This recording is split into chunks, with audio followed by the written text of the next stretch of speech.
Blue Radio y bluradio.com.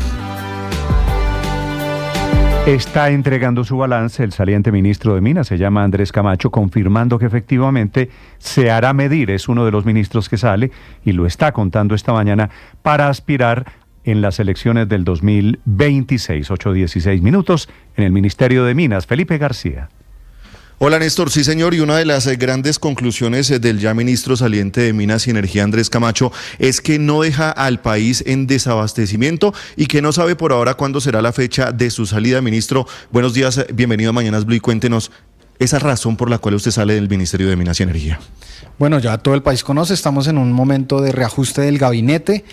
El presidente ha tomado la decisión de aceptar mi renuncia, la que presenté el 9 de febrero protocolaria, y pues ahora en adelante me dedicaré a defender la transición energética, a trabajar también por este sector, pero también a trabajar por la continuación de este proyecto político del progresismo en el 2026. Néstor, lo escucha hasta ahora el ministro de Minas. Hola ministro, buenos días. Néstor, ¿cómo estás? Y bueno, a todos los oyentes, al equipo. Ministro, ¿le digo ministro o candidato? No, por el momento, ministro, todavía no ha llegado el empalme. Y en el momento en que abandone el ministerio, que será mañana o pasado mañana o cuando sea la semana entrante, ¿usted arranca campaña para el Congreso del año entrante, ministro?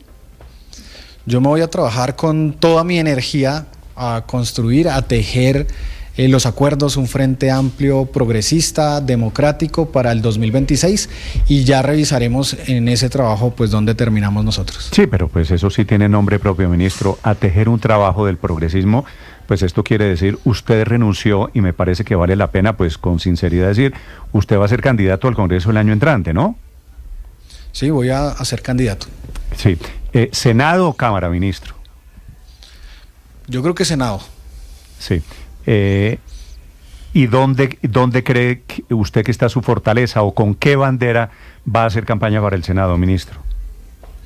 Pues yo creo que lo que hemos hecho en este gobierno también ha sido ubicar unas causas de cambio, de transformación para el país, y en esta cartera pues intentamos consolidar eso, demostrar que se pueden hacer esos cambios, y mi gran causa será defender la transición energética justa, la transformación de la matriz en nuestro país, la descarbonización, y eso se parte de nuestro objetivo político, está en las entrañas mismas de nuestro proyecto político progresista, de lo que el presidente Gustavo Petro ha construido, y voy a salir a ayudar a tejer eso, a trabajar con la gente en ese camino. Sí. Ministro, hablando de las banderas, en campaña salen los trapitos, ¿no? Al sol. Seguramente le van a sacar lo que queda en rojo, el riesgo del racionamiento, el país al borde de quedarse sin gas. ¿Usted está preparado para eso? Por supuesto, uno tiene que estar siempre preparado en el debate público para todas estas cosas. Incluso creo que ya con más libertad podremos dar debates de mayor profundidad sin este rol desde el ministerio. Ahorita vendrán muchos temas importantes, pero puedo decirles que durante mi gestión no tuvimos ni un solo segundo de desabastecimiento de gas, ni un solo segundo de desabastecimiento de energía eléctrica. Y los precios de gas, ministro, no subieron 36% este mes de febrero, producto de que estamos en escasez de gas. Sí, eso es parte de lo que solicitamos a investigar. La vez pasada lo conversamos en una entrevista. Yo creo que lo que está haciendo la Superintendencia de Industria y Comercio, Superintendencia de Servicios Públicos, será muy importante y nos ayudará a entender qué es lo que ha ocurrido con el gas en Colombia durante muchos años. Dará mucho de qué hablar y esperamos que ayude a fortalecer el mercado del gas en Colombia. Sí, ministro, ¿lo sorprendió que el presidente le aceptara su renuncia protocolaria? No, realmente no me sorprendió. Yo estaba consciente que era una de las posibilidades. Estamos en los tiempos para ese efecto, entonces yo conversé ayer con él, nos vimos, conversamos sobre este tema, pues le agradecía, tal como lo dije en el trino, le agradecí la confianza, el respaldo que me dio durante todos estos meses, le entregué un breve informe de cómo quedábamos, él me comunicó la decisión y pues bueno, salimos a seguir construyendo país. Ministro, dice usted que va a defender las banderas de la transición energética. Usted muestra unos avances que según su visión son muy importantes, pero en el sector también dicen que no se ha avanzado mucho, que hay muchos proyectos de la transición energética estancados, proyectos eólicos, que la verdad, digamos, no sería como un logro para mostrar. ¿Qué defendería usted en este aspecto? Pues en concreto las cifras no mienten, nosotros llegamos y habían 200 megavatios de energía solar en la red y lo multiplicamos por 10. Hoy hay 2.000 megavatios de energía en la red. Durante el 2024 entraron en operación más de 100 granjas solares. La línea colectora se está construyendo y una vez esté ya lista, el país tendrá en su matriz los primeros proyectos eólicos. Pero más importante para nosotros, para mí, que eso que son los grandes proyectos que por supuesto son necesarios, fundamentales para el país, está nuestro programa de comunidades energéticas. Logramos demostrar que la gente puede generar su propia energía, que puede ser propietaria de su energía. Dejamos 278 comunidades energéticas ya instaladas, funcionando, y 1.900 comunidades energéticas financiadas que van a ser muy importantes y que demuestran un camino de la transición energética que no son solo los grandes proyectos, sino también la posibilidad que la gente aproveche la energía para su vida. Ministro, hace algunas semanas el presidente Petro en Barranquilla le jaló públicamente las orejas a usted y al superintendente diciendo ejerzan, investiguen y sancionen, y el presidente se quejaba porque XM no había ejecutado la orden para bajar las tarifas de energía. ¿Usted cree que el presidente se va un poquito, o usted se va un poquito distanciado del presidente, o el presidente un poquito molesto con usted por eso? No, la verdad no siento que eso haya generado un distanciamiento. Él es el presidente y tiene toda la responsabilidad y el deber incluso de llamarnos la atención, de exigir que hagamos siempre más. Es nuestro compromiso, creería yo que el compromiso de cualquier funcionario público. Y en cuanto a la resolución de XM, la dejamos ya en funcionamiento. Se terminaron las pruebas la semana anterior, la CREG está revisando un ajuste y creemos que eso va a ser importante para el futuro, la modernización del mercado de energía en el país. Pero entonces usted cree que el presidente queda muy contento con usted y lo aplaude por dejarle crisis en ambos sectores de su cartera, tanto en la parte de minas como en la parte de energía, con un aumento, como estamos diciendo, en las tarifas de gas, amenazas de apagón en el Caribe, caída en la producción de hidrocarburos, caída en los taladros activos, importaciones de gas natural para los hogares, mayores costos de transporte de ese gas, agotamiento de las reservas, declinación de los pozos, caída del PIB minero y del PIB energético, mal desempeño de la acción de Ecopetrol? Son todas esas cosas para que el ministro le pueda felicitarlo. Para que el ministro le pueda responder. Ministro. Sí, es que toca. No, yo creo que pues esa es parte de la narrativa fatalista de algunos sectores, es entendible.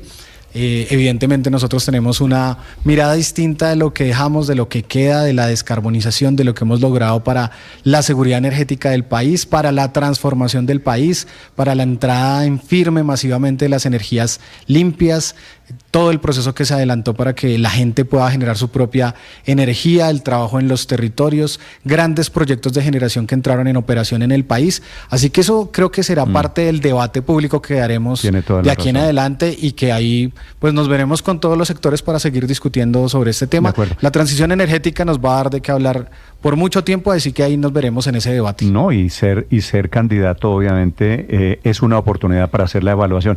Ministro, una pregunta final. ¿Con qué partido va a trabajar usted para llegar al Senado el año entrante? Yo espero la primera parte de la tarea será ayudar a construir los acuerdos, ayudar a construir un frente democrático, un frente amplio, progresista, y en ese camino ya el pacto histórico viene dando los pasos en ese camino, pero seguramente tendremos que encontrarnos con muchos más sectores para lograr unas amplias mayorías y, como es nuestro propósito, garantizar que en el 2026 se reelija este proyecto político. Usted ya fue candidato al Congreso una vez, ¿verdad? Sí, yo fui en el marco del Acuerdo de Paz del 2016, fui candidato a la Cámara. Sí, eso fue en marco del Acuerdo de Paz. ¿Usted fue candidato de las FARC?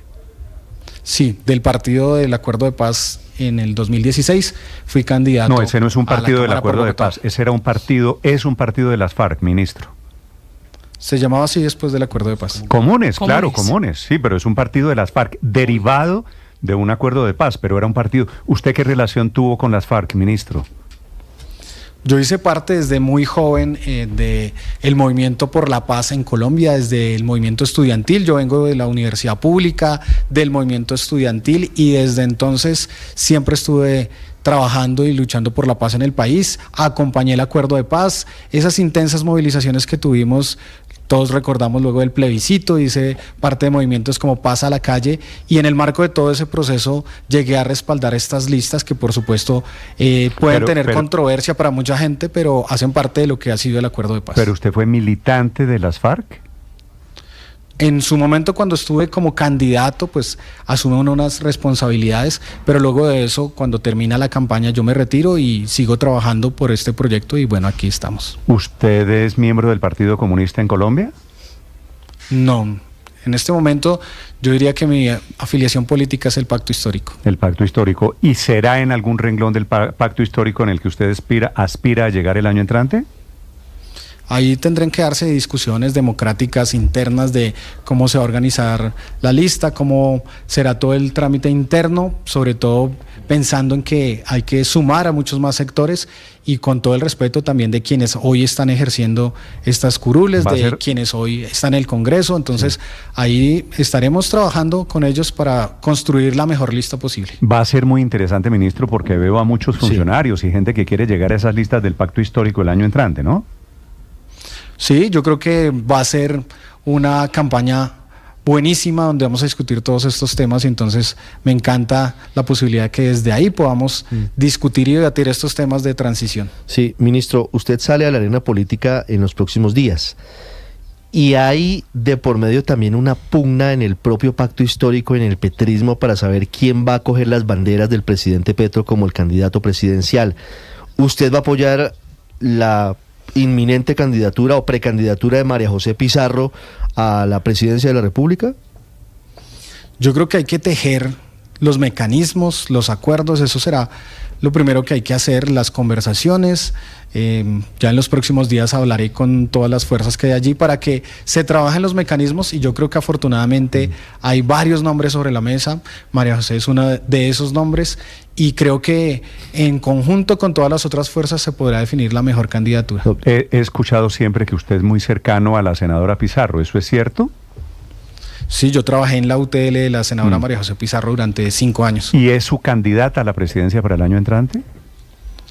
No, pues es mi candidato saldrá del proceso democrático de todo esto. Claro, pero es que vienen procesos y por supuesto que al final la idea es que haya unidad en el Frente Amplio, como lo llama el presidente, ¿no es verdad? Pero eso tiene 2 capítulos, uno en marzo del año entrante, cuando se van a medir todos los partidos, diferentes sectores del Pacto Histórico, pero hay una previa que es la consulta popular que seguramente va a ser la Colombia Humana en octubre, el 26 de octubre de este año. Y ya empiezan a verse algunas diferencias entre precandidatos. Por ejemplo, ayer vimos a la senadora María José Pizarro en una polémica pública en redes sociales con el director del DPS, Gustavo Bolívar, que también va a ser precandidato. ¿Cómo van a compaginar esas diferencias? Porque evidentemente hay diferentes puntos de vista, diferentes vertientes dentro del mismo Pacto Histórico, dentro del mismo petrismo. Pues yo creo que en primer lugar este es un tiempo de las mujeres también, donde se abre camino un progresismo con rostro femenino, con formas de hacer la política femeninas, y creo que es un tiempo muy importante para las mujeres. Así está ocurriendo en el mundo, pero hay que madurar todos los temas. Creo que María José sería una excelente candidata y tenemos que tejer. Si yo puedo contribuir a que se den las conversaciones que se tengan que desarrollar, estaré presto a hacerlo. Vale, ministro, le hago una pregunta final que no tiene nada que ver ni con Colombia ni con la política a la que usted se va a dedicar. ¿Qué sabe del apagón en Chile? Que es un poquito, es un poquito no. Esa empresa de energía, ISA Chile, es controlada por el gobierno colombiano. ¿Usted qué información tiene sobre las causas del apagón en Chile? Pues al parecer es un problema de la transmisión de energía debido a unas sobrecargas. Están en una investigación, es lo único que sé hasta el momento para precisar el origen, pero lo más importante, como ocurrió en otros países en estos casos, hemos tenido durante el año pasado emergencias energéticas en el mundo, todo esto derivado también de la crisis climática y de cómo nuestras redes tienen que estar adecuándose cada vez más rápido a estas condiciones y pues están ya empezando a restablecer el servicio en todas las ciudades, entonces esperamos por el hermano pueblo chileno que lo logren rápidamente. Pero ministro, esa operación de ISA en Chile es muy representativa para toda la compañía. Es que pues en los mercados están pensando si una eventual sanción podría impactar de manera muy fuerte a ISA Colombia. No, yo no creo. Una vez salgan los resultados de la indagación del origen, en fin, yo creo que ISA es una empresa de las más importantes que tenemos, una de las más grandes que tiene Colombia, con todo el conocimiento, con toda la capacidad técnica, y por eso pues está en diferentes lugares del continente, así que yo confío plenamente en las cualidades técnicas de la empresa. Bueno, aquí evidentemente pasó algo y algo malo, porque se les apagó todo un país ayer. Gracias, ministro, y le deseo mucha suerte. Volveremos a hablar, señor ministro. Muchísimas gracias, un abrazo para todas, Chao. para todos. Andrés Camacho, ministro de Minas, como usted se da cuenta, Felipe.